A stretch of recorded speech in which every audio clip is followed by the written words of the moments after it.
Shalom saudaraku. Ada 5 tahap di dalam menghadapi kepedihan atau kesedihan. 5 tahapan ini dikembangkan oleh seorang yang bernama Elisabeth Kubler-Ross. Dalam bukunya yang berjudul On Death and Dying tahun 69, Kubler-Ross ini memaparkan sebuah model untuk menggambarkan seseorang ketika dia harus menghadapi kematiannya. Namun kemudian model ini dikembangkan juga sebagai cara berpikir secara umum, secara general dalam orang menghadapi kesedihan. Saudara, tahap pertamanya adalah tahap penyangkalan atau denial. Beberapa orang pada awalnya menyangkali hal buruk itu telah terjadi dan bertindak seolah-olah semuanya itu tidak terjadi. Itu tahap pertama, saudara. Tahap yang kedua adalah kemarahan atau anger. Kemarahan ini adalah suatu emosi yang alamiah sebetulnya, yang mana manusia merasa tidak terima akan kesedihan yang dialaminya.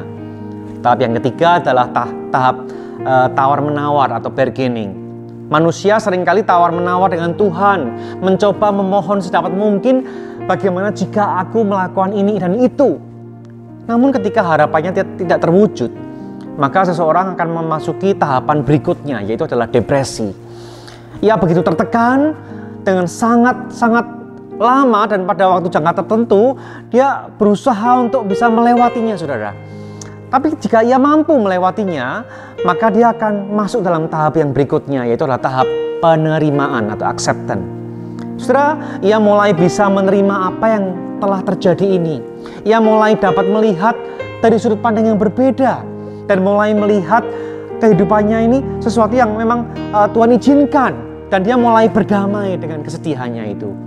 Saudara, oleh beberapa penafsir, Nabi Habakuk sesungguhnya dijuluki nabi yang bingung, nabi yang merasa begitu berat mengalami kepedihan.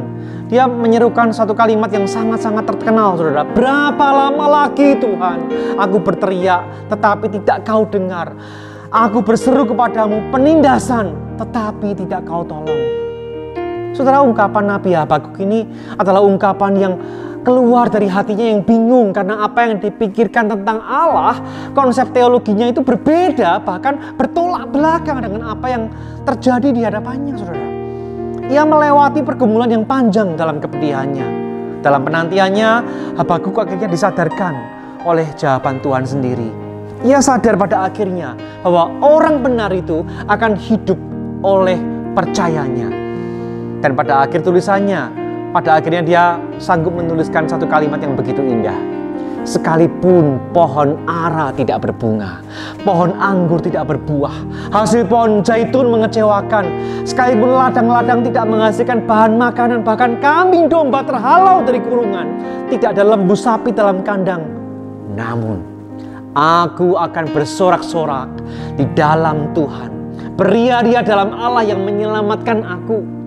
Saudara, bila saudara sedang bergumul hari ini, mari hadapilah pergumulan itu bersama dengan Tuhan. Tuhan tidak tidur karena Tuhan akan menolong saudara. Saya akan akhiri dengan sebuah doa yang dinaikkan oleh Reinhold Niebuhr. Dia mengatakan demikian kepada Tuhan.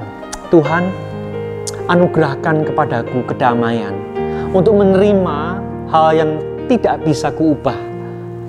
Berikan aku keberanian untuk merubah hal-hal yang bisa kuubah. Tetapi berikan aku kebijaksanaan untuk membedakan di antara keduanya. Mari saudara, di dalam kita menjalani kehidupan kita ini, tentu kita akan melewati yang namanya pergumulan. Tetapi tetap saya mengajak saudara untuk mengarahkan pandangan saudara kepada Tuhan. Mari saudara, jalani hidup ini dengan tetap percaya dan tetap semangat.